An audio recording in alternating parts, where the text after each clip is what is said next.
Pernahkah kamu mendengar bahwa kisah para raja Pasundan ternyata juga hidup di Bali? Pulau yang berjarak ratusan kilometer itu menyimpan legenda yang terdengar begitu familiar.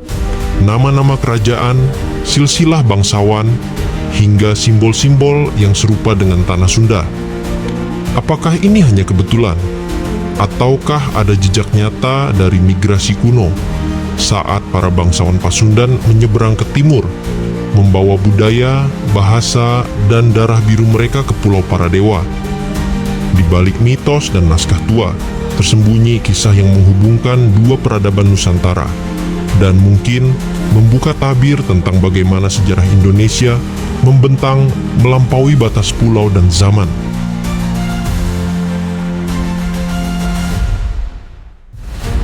Di barat Pulau Jawa, terbentang tanah yang disebut orang-orang dahulu sebagai Tatar Sunda. Wilayah luas yang dipenuhi pegunungan, hutan lebat, dan kerajaan-kerajaan yang makmur.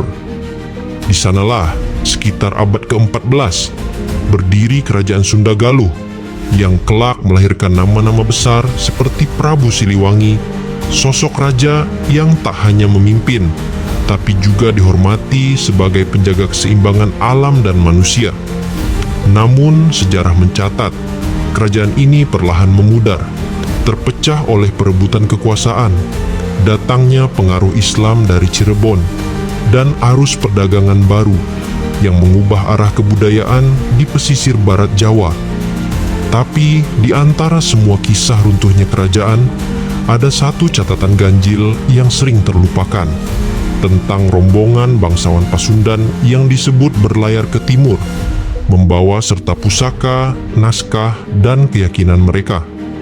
Beberapa sumber menyebut, perjalanan ini bukan pelarian, melainkan perpindahan spiritual, sebuah upaya untuk menjaga warisan budaya ketika tanah asal mereka mulai kehilangan arah. Dan dari sinilah misteri mulai muncul.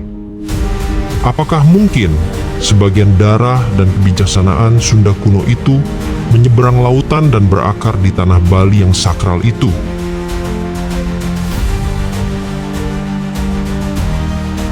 Seiring waktu, kisah para bangsawan dari barat itu mulai tenggelam.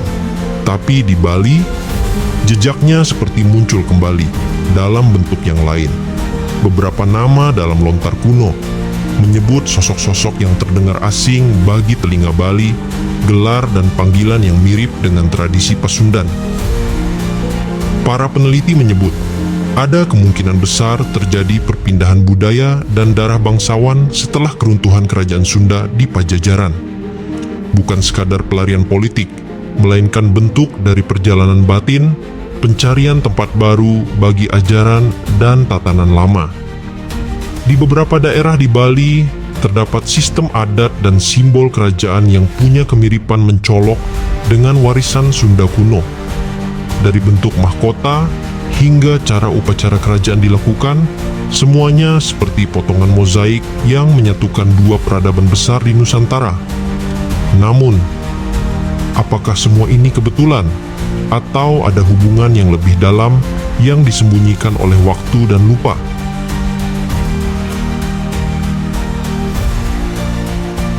Di antara catatan yang tersisa, ada kisah tentang perkawinan antara bangsawan Pasundan dan keluarga Istana Bali. Sebuah peristiwa yang mungkin kecil bagi sejarah besar Nusantara, namun berdampak besar bagi aliran budaya di kedua wilayah. Dari percampuran itu, lahirlah generasi baru yang membawa darah dua dunia, Sunda yang lembut dan spiritual, serta Bali yang religius dan penuh simbol.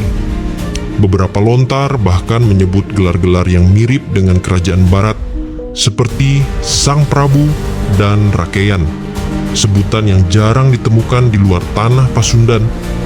Dan yang lebih menarik, beberapa bentuk kesenian dan bahasa ritual Bali memiliki pola nada dan struktur yang mendekati logat Sunda kuno. Apakah ini bukti bahwa dua budaya itu pernah menyatu, atau sekadar gemas sejarah yang kebetulan serupa? Tak ada yang tahu pasti. Namun, dalam setiap upacara adat dan tarian tua, jejak masa lalu itu seperti masih bernafas, menyampaikan pesan bahwa peradaban Nusantara selalu terjalin oleh benang yang sama, bahkan ketika pulau-pulau tampak berjauhan.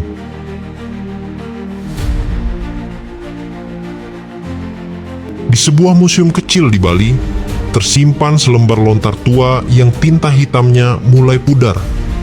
Di dalamnya tertulis kisah seorang raja dari barat yang datang membawa ajaran dan pusaka, serta menikah dengan putri dari tanah timur. Lontar itu disebut Usana Bali, dan sebagian peneliti percaya naskah itu memuat petunjuk awal tentang hubungan antara Pasundan dan Bali. Tak hanya itu, di beberapa pura kuno terdapat ukiran yang menunjukkan sosok berpakaian seperti Raja Jawa Barat dengan hiasan kepala berbentuk siger dan motif pakaian yang mirip dengan relief di Candi Cangkuang dan Kawali. Apakah ini kebetulan? Atau bukti nyata bahwa kisah itu pernah benar-benar terjadi? Sayangnya, sebagian besar bukti arkeologis telah hilang, terhapus oleh waktu dan pergeseran keyakinan. Namun, setiap kali arkeolog menemukan pecahan batu bertulis aksara Sunda kuno di wilayah Bali Utara, pertanyaan yang sama selalu muncul. Siapa yang menulisnya, dan mengapa ia meninggalkan tanda di tanah yang begitu jauh dari Pajajaran? Mungkin naskah dan batu-batu itu adalah pesan yang dititipkan untuk masa depan, agar kita tak melupakan bahwa sejarah Nusantara tak pernah berdiri di satu pulau saja.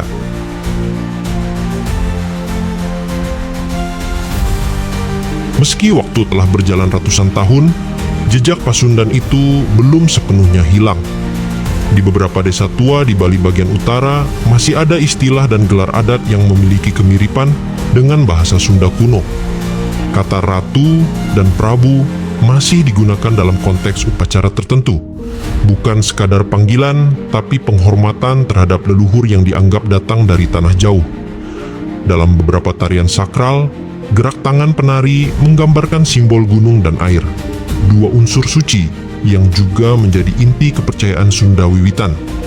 Bahkan pada beberapa alat musik gamelan tua, ada pola ritme dan tangga nada yang menurut ahli musikologi lebih dekat dengan sistem nada dari Jawa Barat ketimbang Jawa Timur. Semua itu seperti serpihan memori yang tetap hidup di sela kehidupan modern Bali hari ini. Mungkin masyarakat tak lagi menyadari asalnya, tapi warisan itu masih berdenyut lembut di antara denting yang gamelan dan doa yang naik bersama asap dupa di pura-pura tua.